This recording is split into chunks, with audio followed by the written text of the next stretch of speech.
Hello, good morning, students. Welcome to Skylark English School online session. The day before yesterday, we had seen about the bar graph, and now today I am going to explain you about the double bar graph. Means when there is a comparison, I have told you that when there is a comparison of two numbers, then it is shown with the double graph. Now we will consider this example. Okay, there what is given, the two cities, that is in Margaret and Aberdeen. These Margate and Aberdeen, average hours of sunshine, यानी sunshine कितने घंटे तक होता है, that information is given here. That is January 2 hours, February 3/1/4. Okay, what is 3/1/4?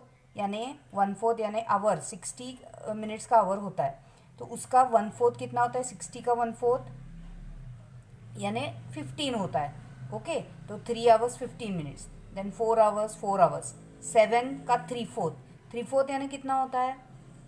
45 minutes. Okay, our का 3/4 होता है 45 minutes, our का 1/4 होता है 15 minutes.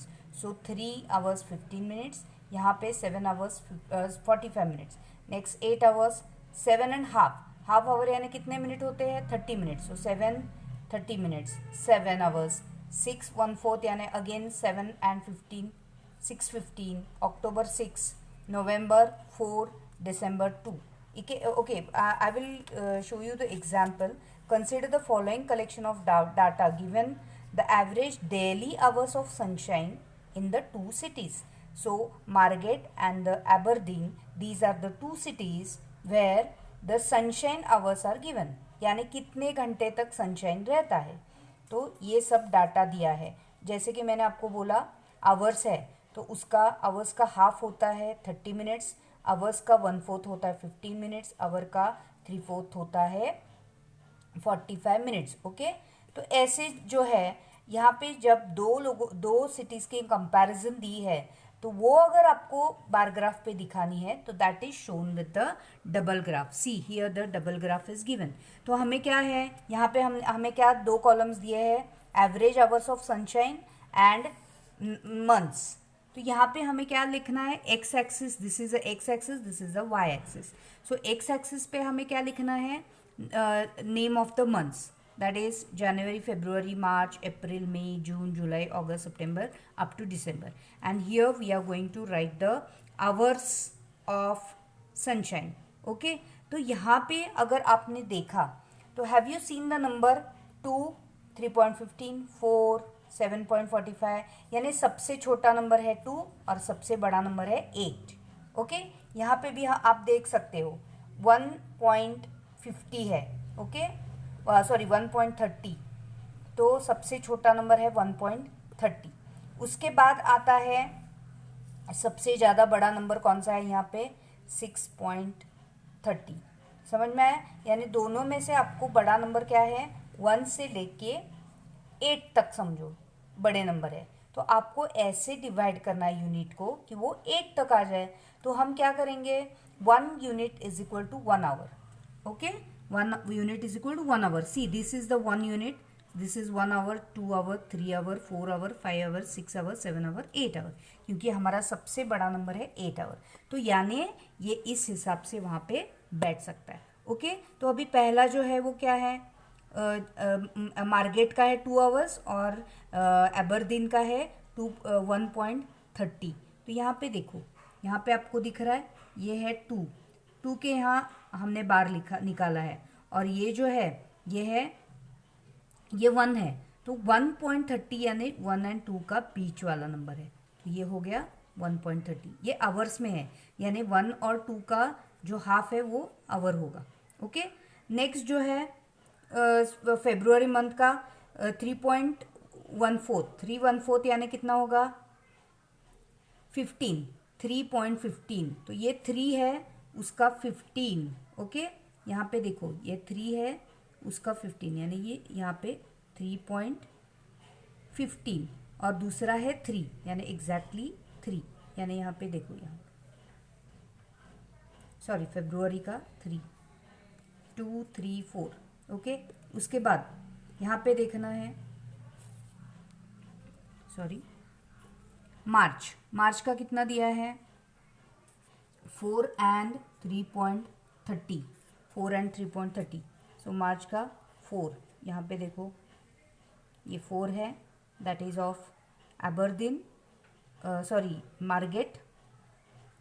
जो शेडेड है यहाँ पे देखो, ये जो है अनशेडेड पार्ट है वो मार्गेट का है और शेडेड एबरदीन का दिया है। तो एबरदीन का जो शेडेड है वो वहाँ पे 4 दिया है, तो 4, सॉरी यहाँ पे मार्च का 4 है और ये 4, और यहाँ पे 4 पॉइंट जो है, नेक्स्ट जो है 3.30 दिया है मार्गेट का।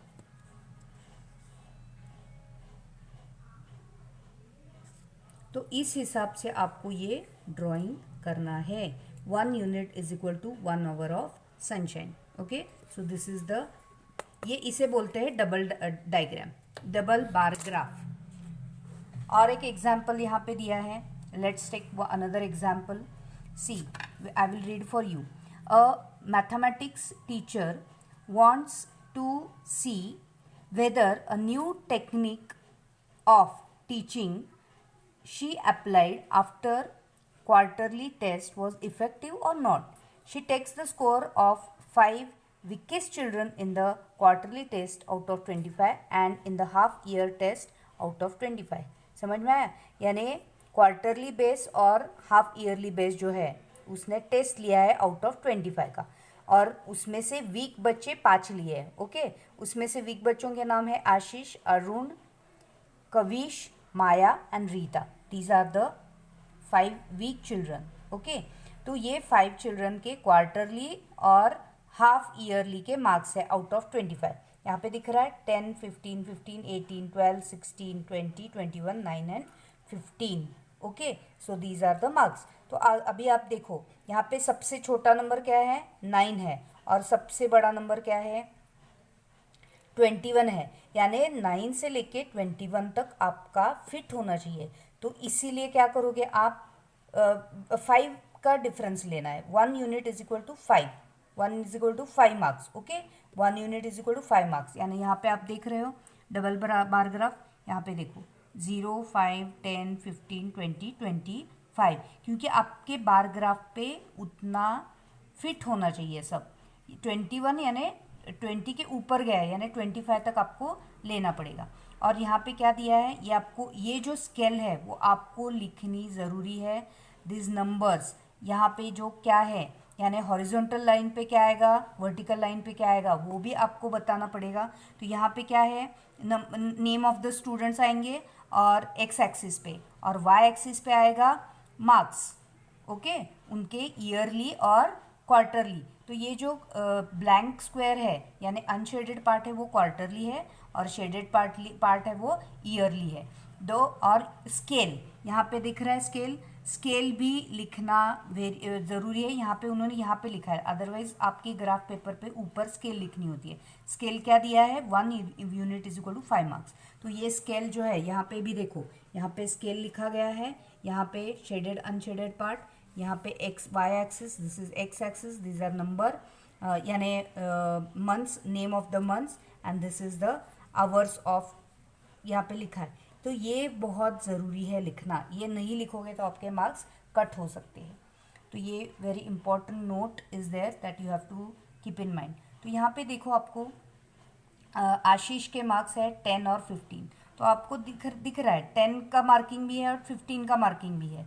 तो आशीष को पहले एग्ज़ाम में क्वार्टरली में 10 आए थे और ईयरली में 15 आए, तो इसीलिए 10 का जो कॉलम है वो ब्लैंक है और उसका दूसरा है वो शेडेड है। तो इसी तरीके से आपको दो एग्ज़ाम के, यानी जहाँ पे कंपैरिजन होती है, 2 इन्फॉर्मेशन दिए होंगे वहाँ पे आपको डबल ग्राफ का यूज़ करना पड़ेगा।